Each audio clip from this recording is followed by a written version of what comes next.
Hi, this is Matt from tracyandmatt.co.uk and for unboxings.com, and here inside this rather large box I have the Sony HDR-FX1000 Handycam camcorder, which I'm just going to unbox for you. So it's quite a large box, and on top first of all we have the manual or operating guide, we have an accessories guide, and we have an addendum for customers in the USA. And underneath that we have the component video cable, so RGB, and then we have the left and right audio, which has a connector on there which is Sony proprietary. I have a mains cable, standard UK 3-pin mains plug. We then have the charger, which is an inline power pack style charger.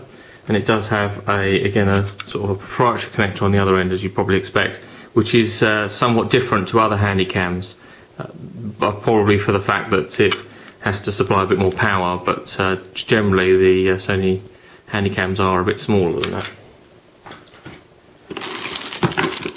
We then have a remote control, which has just a standard basic features on there for your zoom control, play and pause, and start and stop recording.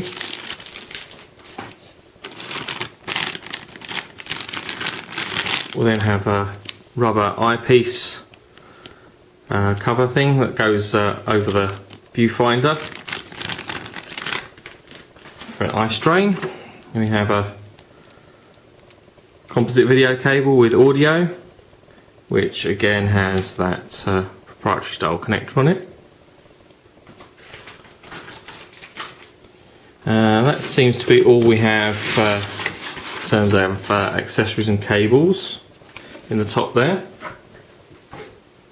So then in the bottom half we actually have the camcorder itself, nicely wrapped, nothing else in the main box. Let's just take all that to one side. So then we come to the FX1000 itself.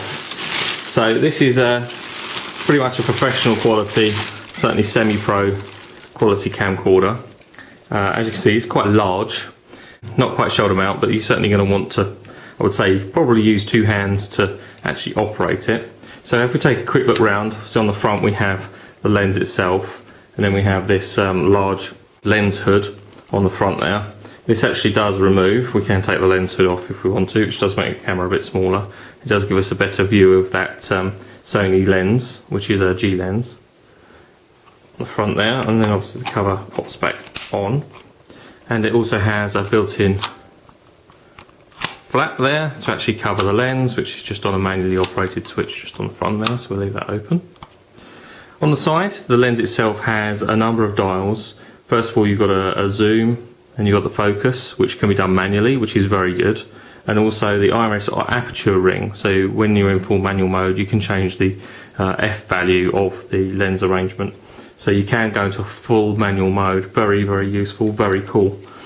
On the side we have a variety of controls. I won't mention them all because they're probably too many to really go through in the video. But firstly we do have an ND filter or neutral density filter. That's quite useful if you're shooting in extremely bright conditions. Focus switch you can turn to manual or auto. You also have assigned keys and also zebra record view modes. Gain button at the bottom, iris controls, manual auto mode. This button here actually, and in combination with the menu button, actually scrolls through the menus, which we'll have a look at in just a second. So various controls here. We also have an audio level gain control, so if you're using, particularly useful if you're using an external mic, but that can be switched here using into auto mode with this cover. It does prevent you from accidentally changing that during shooting. That's quite good. And there's also some other assigned keys underneath the sort of handle here, so you can actually assign different modes and controls to those buttons manually assigned, which is very useful. On the back here we have the tape compartment, and this camera does actually shoot onto mini DV tapes, and we can shoot in DV and HDV modes. We'll just load that. That is auto loading. We'll just close that back up. On the back we have this large compartment here where the battery goes. This enables us to use various size batteries. The one that comes with it is the HDR-FX1000, but you can get much larger batteries that would fill that compartment, obviously depending on the amount of shooting time that you need and recording time you need. Also on the back, this is where we plug in the charger. That's under that flap. Headphones here, again very useful if you're actually shooting and you want to isolate exactly what the camera itself is picking up through its microphone. You can plug in your headphones, it's very useful. We have a full HDMI connector there. That AVR connector that we looked at just a little while ago with those cables that come with it. And then we have an iLink or Firewire connector, and that's in and out capable. Again, very, very useful. If you're going to connect up to a PC, you're going to be doing it with this cable using Firewire connector, so you can download footage for editing and so on, and also you can re-upload footage back to tape from a compatible computer. Again, that's pretty handy if you want to actually edit and put things back onto tape. That's the connector you're going to be using. Battery release buttons just here. Viewfinder on top, which angles up and down. Also has a release that you can take that off so you actually can clean it, and also a slider there just to change the focus. Obviously if you wear glasses and are short-sighted, then you can change it for the viewfinder so you don't have to wear glasses while you're using the viewfinder. Very useful. Main control here is for switching the camera on to camera mode and into VCR mode, and the button and sensor starts and stops recording. There's a link connector there next to that. Photo button there so we can actually record stills if we want to, and then a wide angle and telephoto buttons there actually is your zoom control. That is obviously the electronic zoom control if you like, but you can actually do zoom control with the ring on the front. Under here we have a space for plugging in a memory card, which is an MS Pro Duo.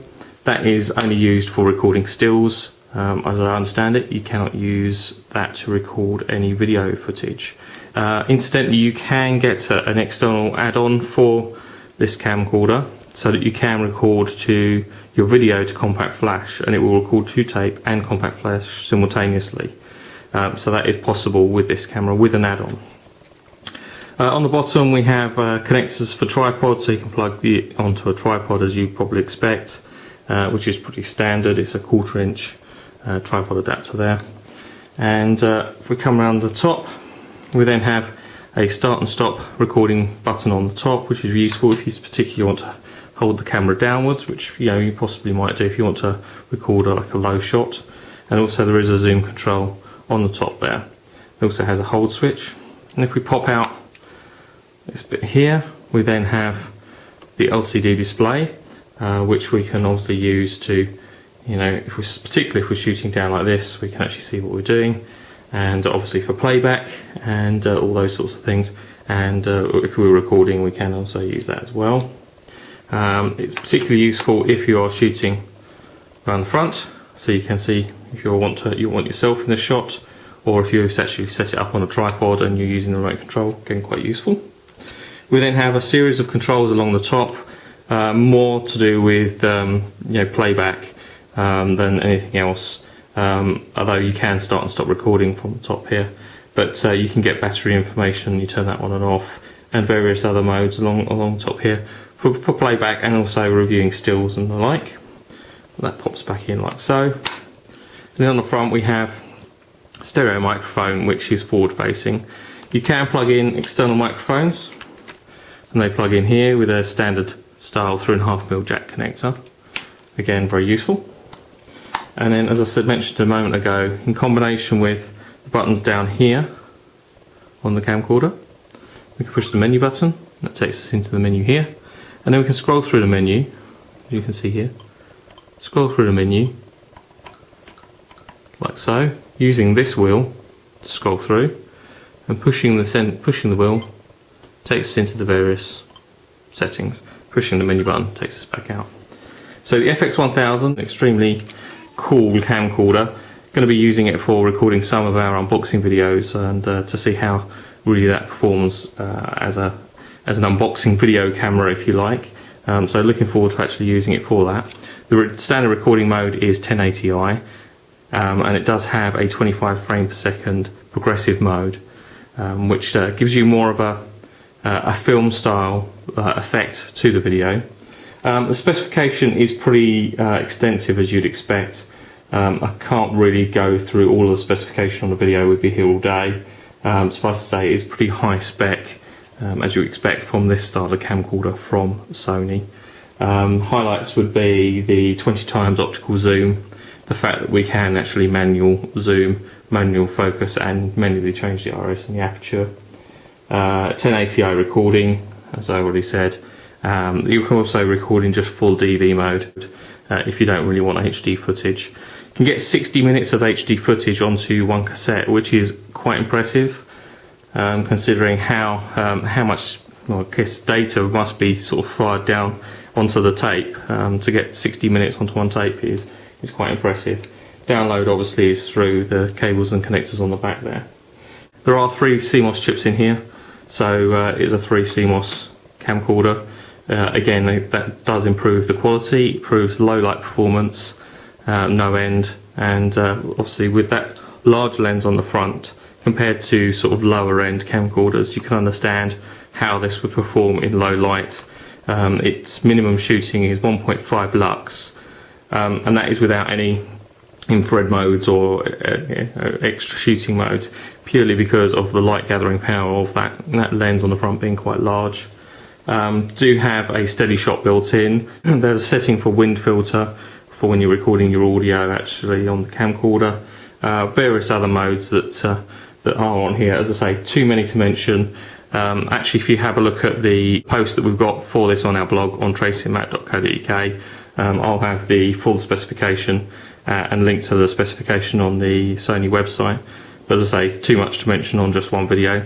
I'll be doing a review of the HDR-FX1000 over the next couple of weeks. I'm going to take some time to actually review this because there's an awful lot to talk about when it comes to the FX1000 in terms of spec. So review will be online in the next couple of weeks on tracyandmatt.co.uk, and if you're a fan of unboxing videos, check out the others on unboxings.com. And we will be using this camcorder to record some of our unboxings, and I will mention when it comes to actually doing those recordings when I'm using this camcorder, so you can actually check out and see if you can tell any difference between the FX1000 when I'm using that and the Sony HD-1000 that I use most of the time. So as I say, come back to tracyandmatt.co.uk for the full review over the next couple of weeks.